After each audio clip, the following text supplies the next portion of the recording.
मन को नियंत्रित करना एक दिन का काम नहीं है, बल्कि इसके लिए नियमित और व्यवस्थित साधना की आवश्यकता होती है। जब यह नियंत्रित हो जाता है तो अंदर से ऐसा महसूस होता है जैसे कि परमात्मा की प्राप्ति हो गई है। आपका शरीर एक हथियार है और इसे अधिक मजबूत बनाने पर विचार करना चाहिए। आप केवल अपने मन और शरीर को मजबूत बनाने का विचार कीजिए, इससे आप जीवन के महासागर को पार करने में सक्षम होंगे। अपने आप में एक मजबूत विश्वास आपको धार्मिक बनाएगा। इससे आपको काफी खुशी का आभास होगा और आपका मन नियंत्रित रहेगा। मन को नियंत्रित में रखें, क्योंकि मन एक झील की तरह है, इसलिए इसमें गिरने वाला हर एक पत्थर लहरों को जन्म देगा। ये लहरें नहीं देखती हैं कि हम क्या हैं। चुपचाप बैठो और मन को भटकने दो जहां वह जाना चाहता है, परंतु आप अपने आप पर एक दृढ़ विश्वास रखें कि आप अपने मन को सभी यादृच्छिक दिशाओं में देख रहे हैं। अब भगवान से मिलाप करने की कोशिश करें, लेकिन सभी संसारिक मोह माया या रिश्तों को त्याग कर। कुछ समय बाद आप देखेंगे कि आपका मन शांत झील की तरह शांत हो रहा है। यह मन की भटकने की गति को धीमा कर देगा। प्रत्येक दिन इसकी साधना करें और अपने आप को पहचानें। समय के साथ साथ आपका मन आपके नियंत्रण में होगा। मन को प्रफुल्लित लेकिन शांत रहने दें। कभी भी इसे ज्यादा न भटकने दें, क्योंकि इससे ध्यान भ्रमित होगा। ध्यान का अर्थ है कि आपने अपने मन पर काबू कर लिया है। वह मन सभी आने वाली विचार तरंगों और दुनिया भर की मोहमाया से निजात दिलाता है। इससे आपकी चेतना का विस्तार होता है। हर बार जब आप ध्यान करेंगे तो आप अपने विकास के पथ पर अग्रसर होंगे। हमें इस अस्थिर मन पर नियंत्रण पाना होगा और इसे भटकने से रोककर एक विचार पर केंद्रित करना होगा। इसे बार बार और कई बार किया जाना चाहिए। इच्छा शक्ति के द्वारा हमें अपने मन को काबू करना चाहिए और इस पर नियंत्रण पाकर ईश्वर की महिमा की स्तुति करें।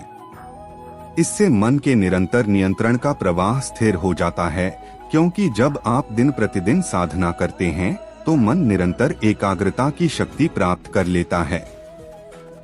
मन को एकाग्र करने से पहले मन को समझना होगा कि वो भाग किस ओर रहा है, क्योंकि विधियां बहुत सारी है, लेकिन हर विधि हर किसी पर लागू नहीं होती। इसलिए कुछ करने से पहले समझना बहुत जरूरी है। अगर आप शुरुआत कर रहे हैं, अगर आपको यह बात अभी कुछ समय पहले ही समझ आई है कि मन को एकाग्र करना जरूरी है, तो सबसे आसान तरीका है आप योग निद्रा करना शुरू करें। यह बिल्कुल आसान तरीका है। इससे सरल और आसान तरीका अभी तक इस दुनिया में कोई नहीं है। योग निद्रा पीठ के बल लेटकर की जाती है। यह एक गाइडेड मेडिटेशन तकनीक है। अच्छी बात यह है कि इसके रिजल्ट्स बहुत जल्द मिलते हैं और कई बार तुरंत भी मिल जाते हैं। अगर आप कई तरीके आजमाने के बाद भी एकाग्र नहीं हो पा रहे हैं, इस कंडीशन में भी आपको योग निद्रा तो करनी ही चाहिए। योग निद्रा के साथ त्राटक भी करना चाहिए। त्राटक और योग निद्रा का कॉम्बिनेशन एक हफ्ते में ही आपके अंदर एकाग्रता पैदा कर देगा, ऐसा मेरा व्यक्तिगत अनुभव है। अब तक हजारों साधकों को इस कॉम्बिनेशन से फायदा पहुंचा चुका हूं। अकेली एकाग्रता खतरनाक है। याद रखिए, मन अगर केवल एकाग्र हुआ और शुद्ध नहीं हुआ तो यह स्थिति बेहद खतरनाक हो सकती है। किसी भी अपराधी का मन अद्भुत तरीके से एकाग्र होता है, लेकिन शुद्ध नहीं होता। इसलिए सावधान रहना होगा कि एकाग्रता केवल अच्छे विचारों को नहीं, बुरे विचारों को भी उतनी ही अहमियत देती है। मन को शुद्ध रखने की कुछ आसान तरीके। कर्म योग यानी निस्वार्थ सेवा का हर हफ्ते नियम बना लीजिए। अच्छे लोगों की संगति में सप्ताह में एक बार अवश्य बैठिए। मन में अधिक बुरे विचार उठ रहे हो तो अपने गुरु को अवगत अवश्य करवाएं। पक्षियों को दाना डालें और गाय को चारा। कोई भूखा दिखे तो कुछ भी खिलाकर उसे तृप्त करे। रोजाना नंगे पांव हरी घास या मिट्टी पर चले। रोजाना साधना का नियम। ध्यान साधना करने का रोजाना का नियम बनाएं।